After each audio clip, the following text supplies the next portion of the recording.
Welcome students. In today's class we will learn all about lakes in India. Now the question here is, what is lake? Actually, lake is a beautiful land area filled with water. Broadly we can classify lakes as freshwater lakes and saltwater lakes. Almost all the saltwater lakes are natural, but when it comes to freshwater lakes, then they can be natural or man-made lakes. Natural lakes can be glacial lake, tectonic lakes, crater lakes, or oxbow lakes.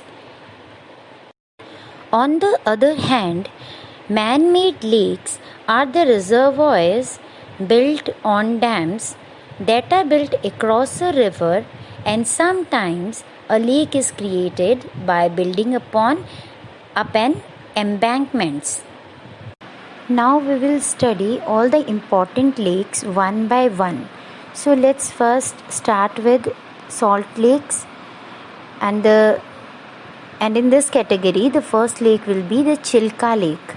Now Chilka Lake is the largest saltwater lake in India, and the water is brackish. Now brackish means salty, but not as salty as the sea water. And this lake is a lagoon. Now again, the lagoon means a small body of water which is separated from a large body of water by a thin strip of land. Now here this lake is separated from the Bay of Bengal by a thin strip of land, but the water of Bay of Bengal mixes with it. That's why the water is brackish. This lake is spread over the district of Puri, Kuda and Ganjan in Orissa. It lies at the mouth of river Daya, and it is the largest coastal lagoon in India and the second largest brackish water lagoon in the world after the New Caledonian Barrier Reef, which lies in the South Pacific Ocean. Chilka Lake is also the home to the only known population of Irrawaddy dolphins in India.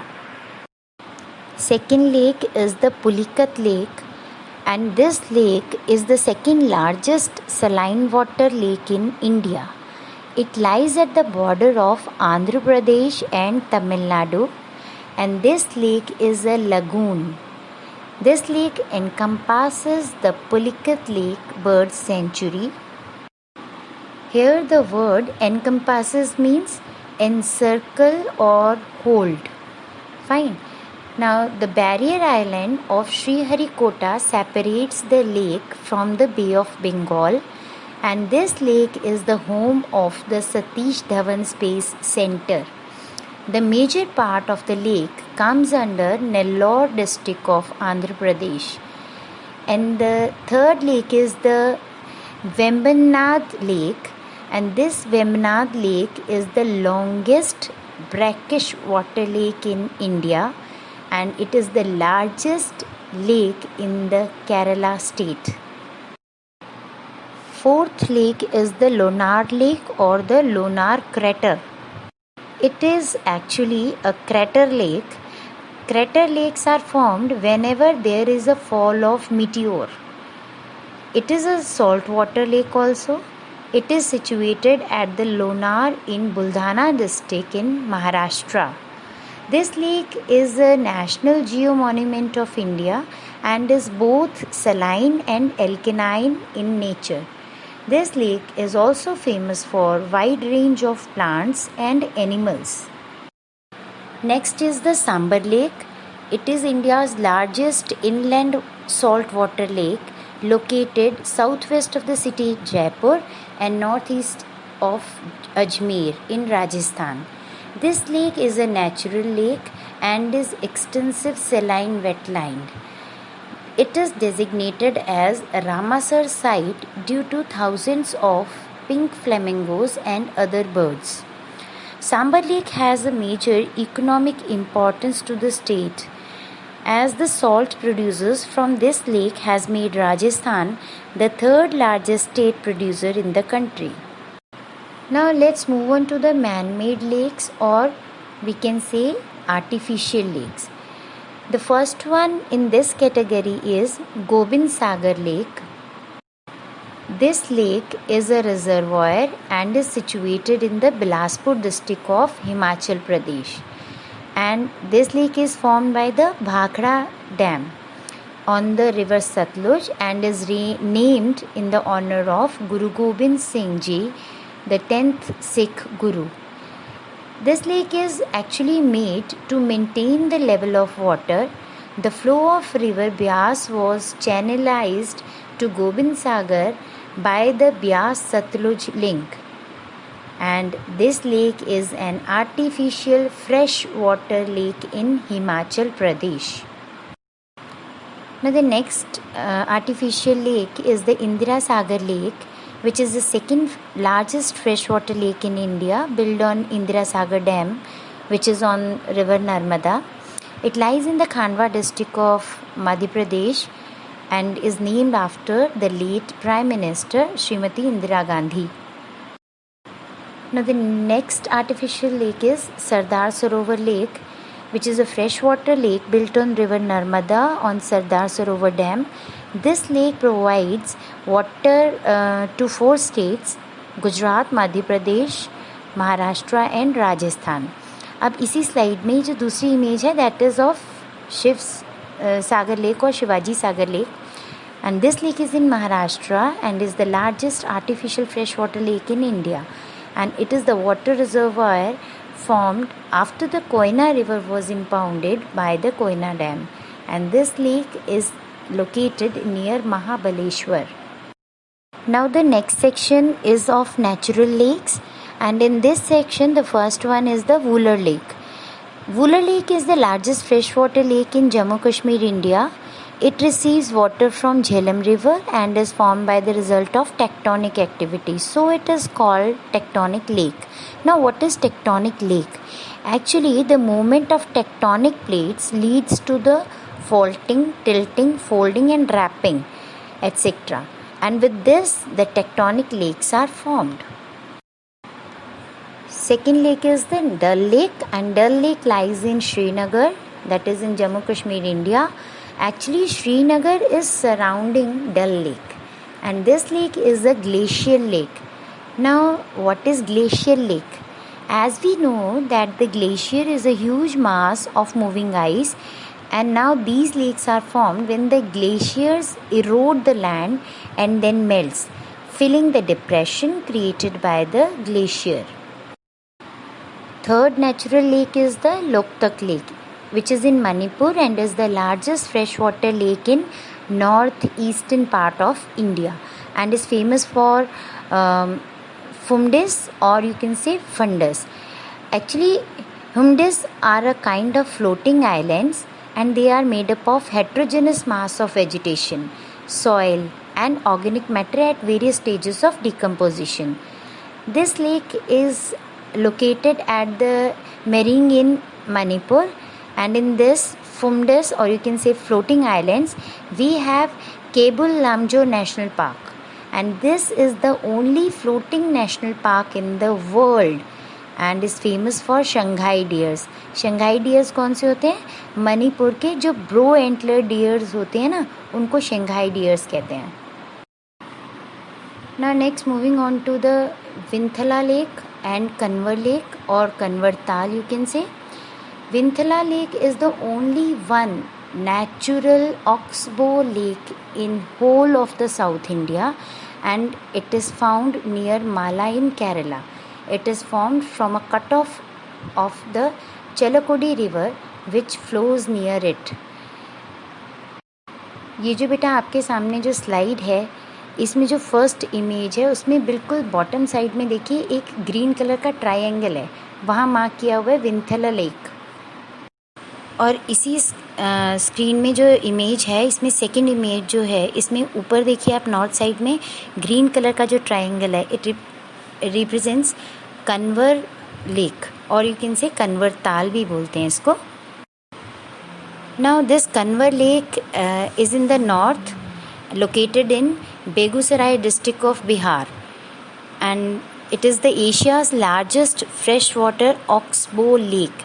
The size of this lake is 3 times than that of the size of Bharatpur Bird Sanctuary. Now the question here arises is how oxbow lakes are formed.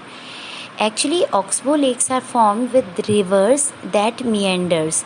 So these meandering rivers change their path every year, and so oxbow lakes are formed.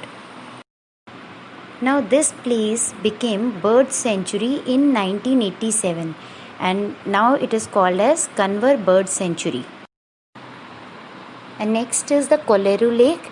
Koleru Lake is the Asia's largest shallow freshwater lake. It is located in the state of Andhra Pradesh between Krishna and Godavari deltas.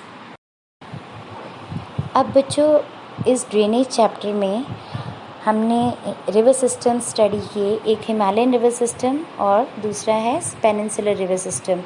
इन दोनों systems को study करने के बाद में हमने lakes study किए हैं.